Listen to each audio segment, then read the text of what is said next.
Olá pessoal, tudo bem com a WG? Vim para mais um vídeo para vocês e pois é pessoal, o que a gente realmente sabe sobre como os apóstolos de Jesus morreram, né?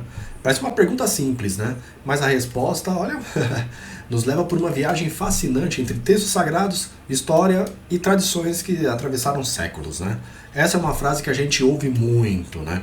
É uma afirmação super forte e vai ser o nosso ponto de partida, né? Mas será que ela se confirma quando a gente vai checar as fontes originais? É exatamente aqui que a nossa investigação começa, né? Vamos tentar separar o que é crença popular do que são os registros históricos e textuais, né? Para entender o que dá para afirmar com alguma segurança. E aqui, pessoal, já vem a primeira grande surpresa para muita gente, né? A Bíblia. Na maior parte do tempo, ela fica em silêncio sobre o destino final dos apóstolos, né? O foco dos evangelhos é Jesus, né? E o livro de Atos cobre só os primeiríssimos anos do cristianismo. Depois disso, a narrativa bíblica, né, meio que se encerra. Então, para a gente organizar essa história, vamos pegar 3 camadas de informação. Primeiro, o que a própria Bíblia fala. Segundo, o que alguns historiadores da antiguidade registraram. E terceiro, as histórias que foram surgindo e sendo passadas de geração em geração pela tradição cristã. Então, começando por essa primeira camada, vamos ver o que o texto bíblico de fato menciona, né? E olha só, mesmo sendo pouca coisa, é uma informação fundamental. Lá no livro de Atos, o relato é bem direto, preto no branco, né? O rei Herodes mandou matar Tiago à espada. Ponto. Esse é o único caso em que a gente tem um registro bíblico claro, né, da execução de um dos 12. Com todo o contexto político, né, e tal, né? E aqui tem uma coisa bem fascinante. Mesmo dentro da Bíblia, a gente encontra relatos diferentes para o mesmo evento, né? Um evangelho diz que Judas se enforcou. Já o livro de Atos descreve uma queda horrível, né? Então isso mostra que os autores não estavam necessariamente preocupados em harmonizar todas as histórias, né? E o João, o irmão daquele Tiago que foi executado, né? A Bíblia só nos conta que ele foi exilado na ilha, né? Que ele foi o único que morreu de velhice. Isso não vem da Bíblia, mas sim de fontes que surgiram bem depois, né? Certo.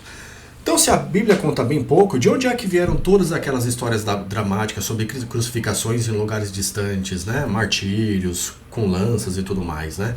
É aqui que a gente entra na segunda e na terceira camada de evidências, né? Depois que o Novo Testamento foi escrito, começaram a aparecer outros textos, né? Como o dos pais da igreja e os evangelhos apócrifos, né? Que contavam os feitos e, claro, né? Os fins dos apóstolos. Né? É muito importante a gente entender isso, né? Essas fontes são historicamente relevantes, sim, mas foram escritos muito tempo depois dos acontecimentos, né? Muitas vezes elas se contradizem e têm um peso simbólico enorme. Então, o foco era mais inspirar a fé do que ser um registro histórico preciso, né? É exatamente dessas tradições que vêm as histórias mais famosas, né? Pedro crucificado de cabeça para baixo, né? André numa cruz em X, Tomé sendo perfurado por uma lança lá na Índia. São narrativas muito fortes, né? Mas é essencial lembrar, nenhuma delas está na Bíblia. Então, o ponto crucial é esse. Essas narrativas pertencem ao campo da tradição, né, da fé. Tratar essas histórias como se fossem fatos históricos documentados, né, é misturar as diferentes camadas de informação que a gente falou, né?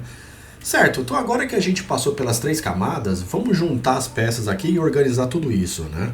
O que afinal a gente pode saber com algum grau de certeza? Dá pra gente resumir assim, ó. Como fato bíblico, só temos a execução de Tiago, né?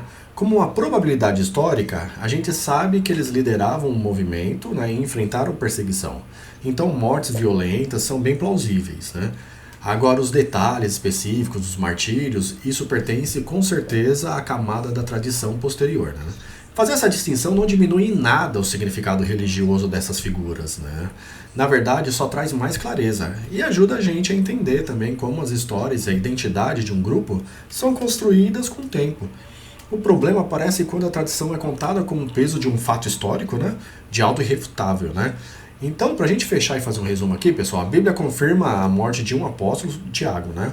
E ainda nos dá 2 versões diferentes sobre a morte de Judas. Quase tudo que a gente acha que sabe sobre o destino dos outros vem de tradições que surgiram depois, né? E não de registros históricos da época. Isso nos deixa com uma reflexão final. Se essas histórias não são fatos comprovados, por que elas se tornaram tão importantes e duram até hoje, né? O que elas nos contam sobre a necessidade que a comunidade tem de criar as suas próprias narrativas de heroísmo, né, e de significado? Nos vemos no próximo vídeo. Um abraço a todos e tchau, tchau!